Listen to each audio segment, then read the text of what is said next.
que comme beaucoup, vous pensez manquer de confiance en vous? Est-ce que comme beaucoup, vous avez ce genre de pensée? J'ai hérité d'un manque de confiance en moi, c'est mon handicap, c'est comme ça, je ne peux rien y faire. Une fois que j'aurai confiance en moi, tout ira mieux. J'aimerais tant avoir cette qualité. Je vis très mal les critiques et le rejet des autres. Quand je connaîtrai tout dans mon domaine, j'aurai confiance en moi. Si vous vous reconnaissez, surtout restez avec moi. J'ai un cadeau pour vous qui risque de changer votre vie. Dans ce cadeau, vous allez découvrir que la confiance en soi n'est pas innée, elle se développe. La confiance en soi ne s'acquiert pas définitivement, elle s'entraîne en permanence. La confiance en soi n'est pas une qualité générale, elle est spécifique. La confiance en soi ne dépend pas des critiques des autres, mais de ma critique intérieure. La confiance en soi ne dépend pas de mes connaissances, mais de mon état d'esprit. Alors, vous êtes prêts? C'est parti! Commençons avec notre première vérité. La confiance en soi n'est pas innée, elle se développe. Si vous pensez que la confiance en soi est un don que l'on reçoit à la naissance et que certains le reçoivent et d'autres pas, je dois malheureusement vous dire que vous vous trompez. La confiance en soi est un sentiment à propos de ce que vous vous sentez capable de faire et ce sentiment se développe. Grâce à l'accumulation d'expériences et surtout la manière dont vous allez les interpréter, vous allez développer de la confiance en vous ou un manque de confiance en vous.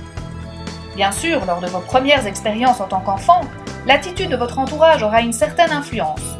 Vous grandissez alors avec un sac à dos que vous remplissez petit à petit avec les réactions de votre entourage jusqu'à l'âge adulte, où vous pouvez faire vos propres choix. Ainsi, vous pouvez jeter ce qui ne vous plaît pas et y ajouter ce que vous voulez. Donc, si vous voulez plus de sentiments de confiance en vous, faites ce qu'il faut pour en mettre plus. Pensez-y. Afin d'y voir plus clair, passons à notre deuxième vérité. La confiance en soi ne s'acquiert pas définitivement, elle s'entraîne en permanence. Vous pensez qu'une fois acquise, votre confiance en vous ne vous quittera plus? C'est malheureusement faux, même si vous en avez reçu pendant l'enfance. Le niveau de votre confiance en vous fluctue en fonction de votre entraînement, comme pour vos muscles. Si vous arrêtez vos exercices, vos muscles vont fondre. Par contre, si vous vous entraînez régulièrement, ils vont se développer et vous vous sentirez de mieux en mieux. Votre confiance en vous sera donc le résultat de votre entraînement à vivre et à accumuler des expériences. Pensez-y. Continuons à affiner la question et voyons notre troisième vérité. La confiance en soi n'est pas une qualité générale, elle est spécifique. Penser que vous devriez avoir confiance en vous de manière égale dans tout et pour tout est une erreur et ne vous rend pas service. Cela augmente la pression que vous vous mettez sur les épaules. La confiance en soi n'est pas générale, elle est spécifique et propre à chaque domaine ou situation de la vie. Vous pouvez avoir confiance dans votre rôle de parent, mais pas du tout dans votre qualité de danseur. Un athlète peut être très confiant en ses capacités sportives, mais être extrêmement mal à l'aise pour parler en public. Plus vous accumulerez des expériences positives dans un domaine, plus vous aurez confiance en vous, dans ce domaine. Rappelez-vous, plus je pratique, plus je développe. Vous pouvez par exemple dire « J'ai confiance en ma capacité à faire face aux épreuves » ou à aider quelqu'un, à exprimer mes idées, à donner naissance, car vous l'avez déjà fait et que vous y êtes arrivé. Pensez-y. Voyons à présent la quatrième vérité.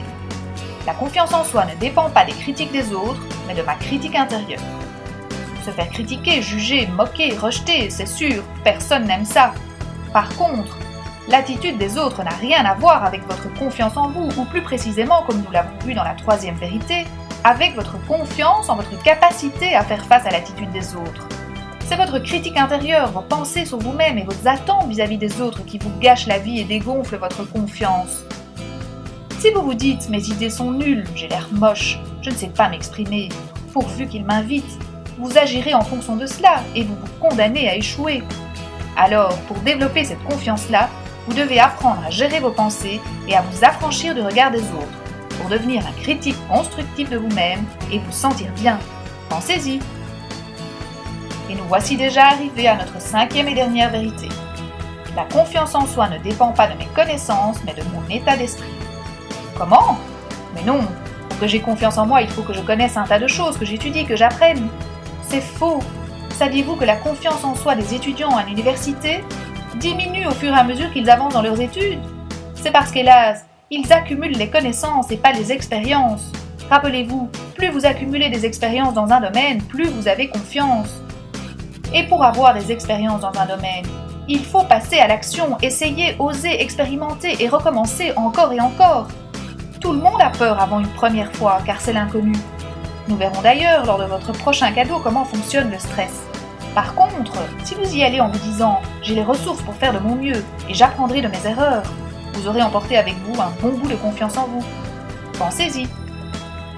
C'était les 5 vérités sur la confiance en soi. Si vous avez aimé, faites du bien à vos amis en partageant votre cadeau.